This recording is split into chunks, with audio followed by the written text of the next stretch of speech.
Roland Garros est né le 6 octobre 1888, rue de l'Arsenal, à Saint-Denis de la Réunion. Son père voulait faire de lui un avocat. Lui voulait voler. Voler de ses propres ailes. Ce fils qui cache ses audaces, qui trace son chemin en secret avant de s'imposer au grand jour, c'est une image qui parle à beaucoup d'entre nous. Comment devient-on aviateur en 1909 quand l'aviation n'a que 6 ans d'existence? Roland Garros découvre l'aviation lors de la grande semaine d'aviation de Champagne à Reims. Ce sera une révélation totale, pardon, Jean-Pierre Munot. Une révélation totale irréversible. Il achète son premier appareil, une demoiselle Santos Dumont, l'avion le moins cher et le moins fiable aussi de l'époque, surnommée la tueuse d'hommes. Les écoles de pilotage n'existent pas encore, il apprend seul, sans double commande, et signe son premier contrat de représentation aérienne à Cholet, sans même posséder le brevet de pilotage.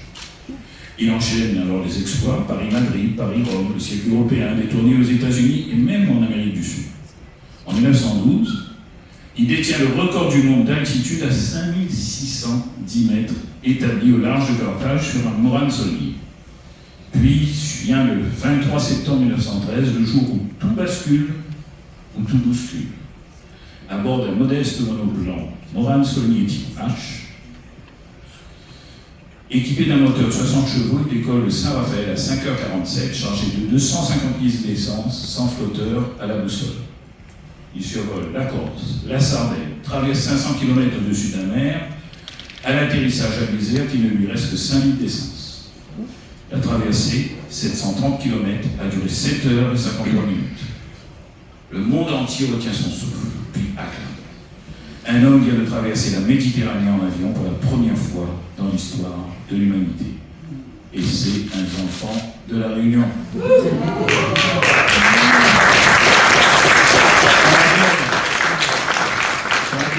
En août 1914, Roland Garros n'est pas mobilisé, ni outre-mer, il n'est pas d'emblée concerné. Qu'importe.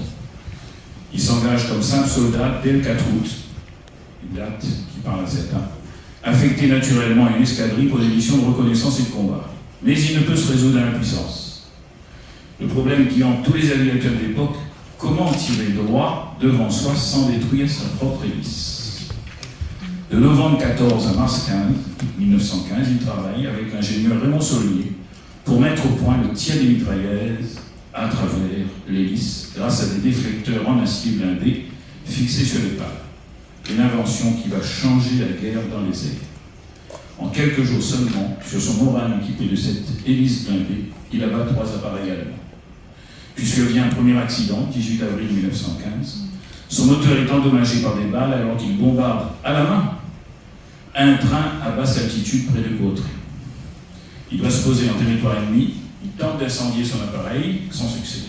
Fait prisonnier, et le secret de son invention est découvert par les Allemands qui le confient au constructeur Anthony Fokker 28, pour le perfectionner. 3 ans de captivité, parvient à s'évader le 15 février 1918 du corps du Magdebourg, traverse clandestinement l'Allemagne et rentre en France. Clémenceau lui propose un poste confortable à l'état-major.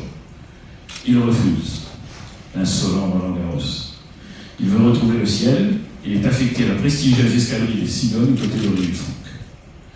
Le 5 octobre 1918, à la veille de ses 30 ans, 5 semaines avant l'armistice, c'est la tragédie. L'avion de Roland Garros explose en vol lors d'un combat aérien dans les Ardennes près de Louzy. Les Allemands qui découvrent l'épave lui rendent des honneurs militaires, aucun pilote adverse ne revendiquera cette victoire. Il avait